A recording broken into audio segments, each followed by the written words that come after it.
আজ 12ই জানুয়ারি দেশে প্রথমবারের মতো এইচএমপিভি ভাইরাসে এক নারী আক্রান্ত হয়েছে। স্বাস্থ্য অধিদপ্তর থেকে এই ভাইরাস থেকে রক্ষা পাওয়ার জন্য 7টি দিক নির্দেশনা দেওয়া হয়। চলুন আমরা এই দিক নির্দেশনা 7টি জেনে নিই এবং সবাই মেনে চলার চেষ্টা করি। শীতকালীন স্বাস্থ্যন্ত্রের রোগগুলো থেকে নিজেকে রক্ষা করার জন্য অবশ্যই মাস্ক ব্যবহার করুন। হাঁচি কাশির সময় বাহু অথবা টিস্যু দিয়ে নাক মুখ ঢেকে রাখুন। ব্যবহৃত টিস্যুটি অবিলম্বে ঢাকনাযুক্ত ময়লা ফেলার ঝুড়িতে ফেলুন এবং হ্যান্ড স্যানিটাইজার অথবা সাবান পানি দিয়ে হাত ধুয়ে ফেলুন। আক্রান্ত হয়েছেন এমন ব্যক্তিদের সম্পূর্ণ দূরে রাখুন এবং তাদের থেকে 3 ফুট দূরত্ব বজায় রাখুন। ঘন ঘন সাবান ও পানি কিংবা হ্যান্ড স্যানিটাইজার দিয়ে হাত ধৌত করুন। অন্তত 20 সেকেন্ড হাত ধৌত করার চেষ্টা করবেন।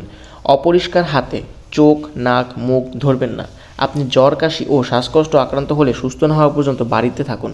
প্রয়োজনে নিকটস্থ হাসপাতালে যোগাযোগ করুন। অর্থাৎ সর্বপরিশেষে বলা যায়, স্বাস্থ্য অধিদপ্তর তাদের এই বিজ্ঞপ্তিতে করোনা প্রতিরোধমূলক যে সকল ব্যবস্থা গ্রহণ করেছিলেন এইচএমপিভি ভাইরাস থেকে রক্ষা পাওয়ার জন্য আপনাকে সেই ব্যবস্থাগুলো গ্রহণ করতে হবে। সুতরাং ভাইরাসটি থেকে সকলে রক্ষা পেতে অবশ্যই আপনারা এই সকল বিধিনিষেধ মেনে চলবেন।